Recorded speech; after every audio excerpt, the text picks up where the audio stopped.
Hello viewers, pada video kali ini saya ingin unboxing dan sedikit mereview housing atau case waterproof GoPro Hero 5, 6, dan 7.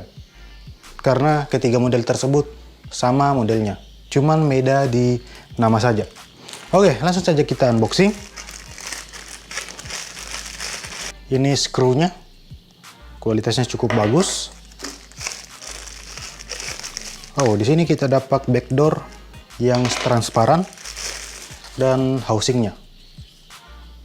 Oh, sebentar. Saya perlihatkan dulu harganya. Untuk harga case ini, dia harganya 151.000 dari harga 189.000. Saya dapatkan di toko ini. Silahkan cek di deskripsi video ini. Nanti saya simpan linknya. Oke, lanjut.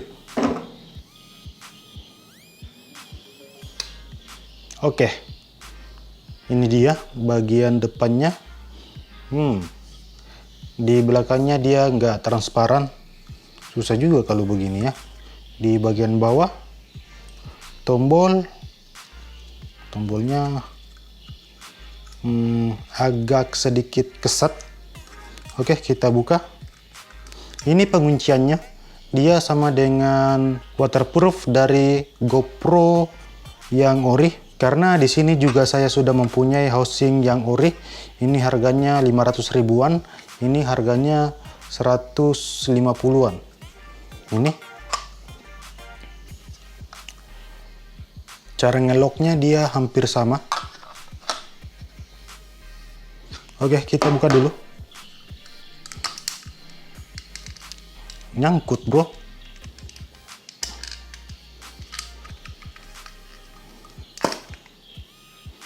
Ini dia bagian dalamnya. Untuk tombol,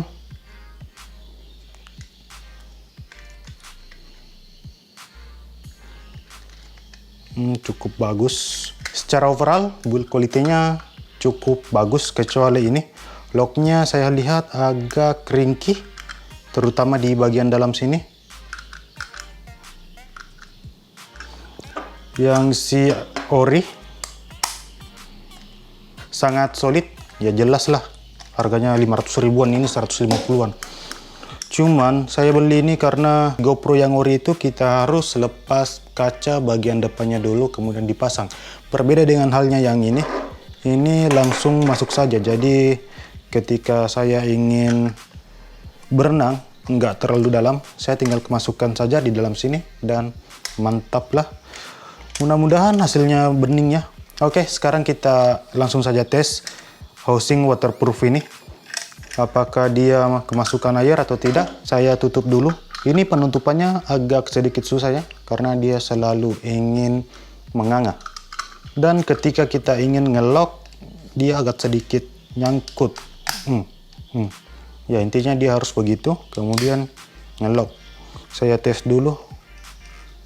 Wah, ini bagian tombol kita harus pencet dulu. Oke. Resiko ketika kita membeli housing yang murah, beginilah hasilnya. Saya tes dulu apakah ini kemasukan air. Saya pencet tombolnya, kemudian ini tombol power.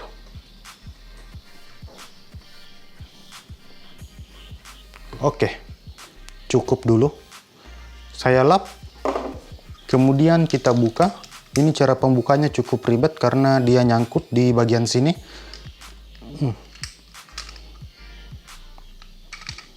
Dan pembukanya.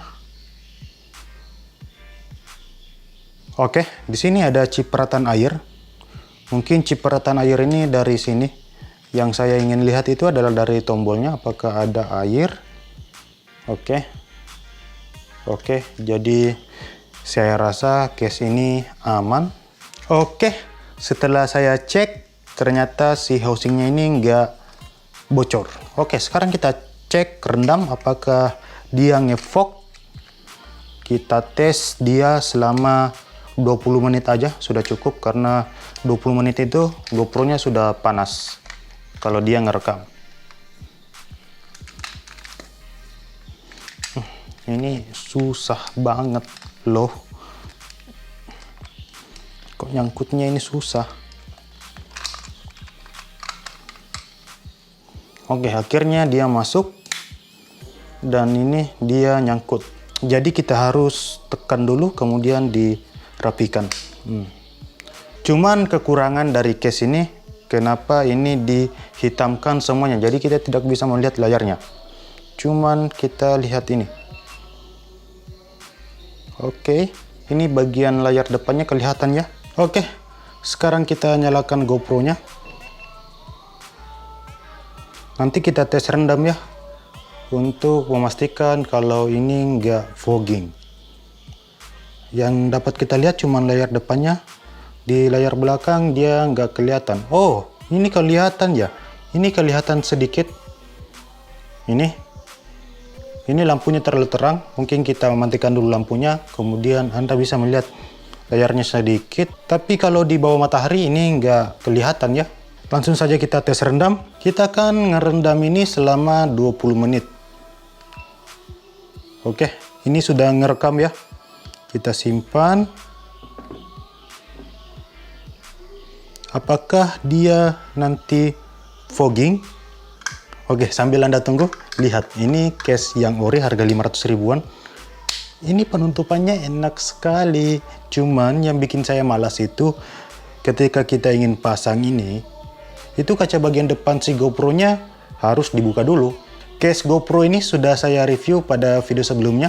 Silahkan cek videonya yang ada di ujung sini. Kita percepat videonya.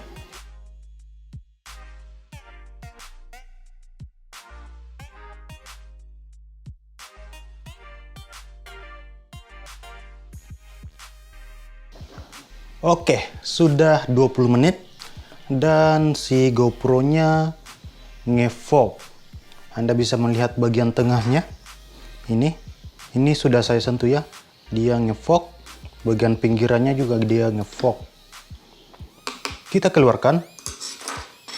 Saya singkirkan dulu HP saya. Dan ini dia hasilnya. Dia ngefog. Sepertinya untuk back case bagian belakang ini nggak perlu saya coba, karena si case ininya saja yang hard case dia bisa ngefog. Apalagi kalau yang ini yang mempunyai mika bagian luarnya. Ini bukan mika ya, ini semacam plastik tipis ya. Intinya si waterproof ini ngefog, berbeda dengan yang ori ya. Ini jelas nggak ngefog, ini ngefog, harga 150-an. Dan untuk mereknya, ini mereknya nggak jelas. Saya juga punya merek Kima untuk Xiaomi, dia juga ngefog. Yang bermerek aja ngefog, apalagi yang ini tanpa merek, dia ngefog. Oke, kita buka case-nya. Ngomong-ngomong, yang bagian belakang sini sepertinya ini cuman pilox. Nanti kita coba gosok dengan alkohol apakah case-nya ini bisa luntur atau tidak, karena ini nggak enak untuk dilihat. Kita keluarkan.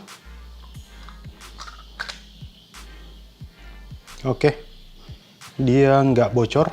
Ini GoPro saya dia mempunyai tempered glass, jadi dia mempunyai ketebalan yang sedikit lebih tebal beberapa mili, makanya ini susah untuk tertutup. Tapi walaupun dia tanpa GoPro ini susah juga tertutup ya. Case ini agak sedikit mengecewakan bagi saya, tapi saya gunakan untuk fungsinya. Untuk berenam biasa saya pakai ini. Kedalaman lebih dari 20 meter saya pakai case ori.